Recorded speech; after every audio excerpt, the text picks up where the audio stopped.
Meus irmãos e minhas irmãs, nos encontramos nesta quinta-feira, dia 20 de fevereiro, para juntos meditarmos a palavra de Deus nesta sexta semana do tempo comum.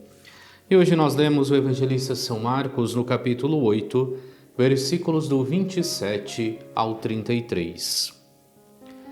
Naquele tempo, Jesus partiu com seus discípulos para os povoados de Cesareia de Filipe. No caminho perguntou aos discípulos: Quem dizem os homens que eu sou? Eles responderam: Alguns dizem que tu és João Batista, outros que és Elias, outros ainda que és um dos profetas. Então ele perguntou: E vós, quem dizeis que eu sou? Pedro respondeu: Tu és o Messias. Jesus proibiu-lhe severamente de falar a alguém a seu respeito. Em seguida, começou a ensiná-los, dizendo que o Filho do Homem devia sofrer muito, ser rejeitado pelos anciãos, pelos sumos sacerdotes e doutores da lei. Devia ser morto e ressuscitar depois de 3 dias. Ele dizia isso abertamente.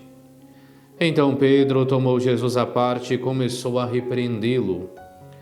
Jesus voltou-se, olhou para os discípulos e repreendeu a Pedro, dizendo: Vai para longe de mim, Satanás. Tu não pensas como Deus, e sim como os homens.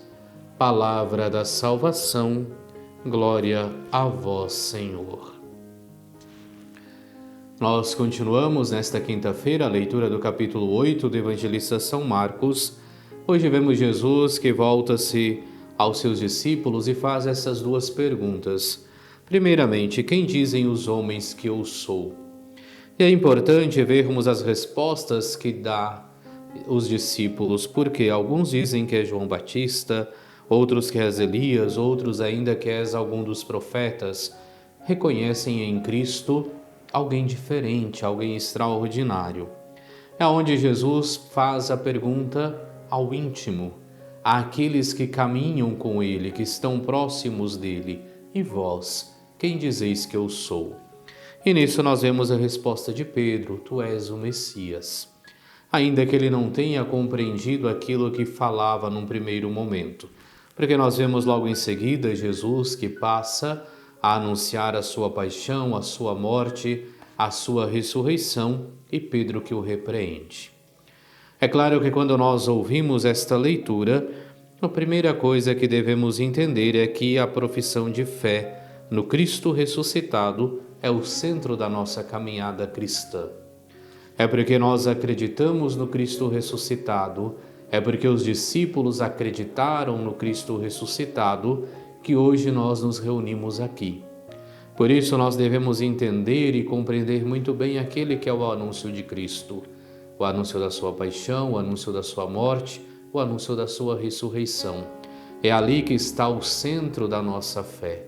Nós acreditamos no Cristo, que assume a nossa natureza humana, que padece a morte, mas que ressuscita ao terceiro dia e, ressuscitando, nos traz a salvação. A salvação, é claro, não para este mundo, mas a salvação para junto de Deus. Esta é a nossa fé. É isto que professamos e que repetimos todas as vezes que rezamos o credo, mas também repetimos sempre na nossa oração eucarística, quando recordamos que estamos celebrando o mistério da paixão, da morte, da ressurreição, da ascensão do Senhor, enquanto aguardamos a sua vinda gloriosa. É interessante vermos também a repreensão de Jesus, que volta-se para Pedro e diz: Vai para longe de mim, Satanás. Tu não pensas como Deus, e sim como homens, como os homens, porque Pedro esperava um messianismo triunfante, um Messias que viria tirar Herodes do trono e tomar-lhe o lugar. Mas não é este o messianismo que nós professamos, acreditamos, mas é aquele de Cristo. Cristo que no seu serviço, na sua humildade, vem caminhar conosco, padece a morte e ressuscita. Este é o centro da nossa fé. Não existe um outro, não existe outra coisa que possa ser colocada que venha substituir este grande mistério da nossa fé. O mistério de um Deus que caminha conosco. O mistério de um Deus que dá a sua própria vida para a nossa salvação.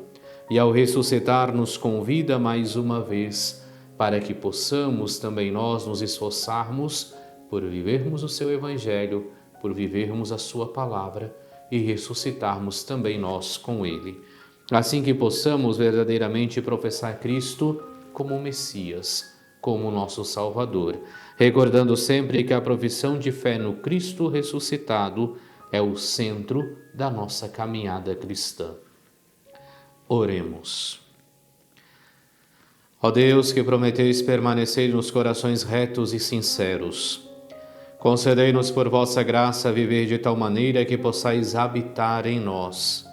Por nosso Senhor Jesus Cristo, vosso Filho, que é Deus, e convosco vive e reina na unidade do Espírito Santo, por todos os séculos dos séculos.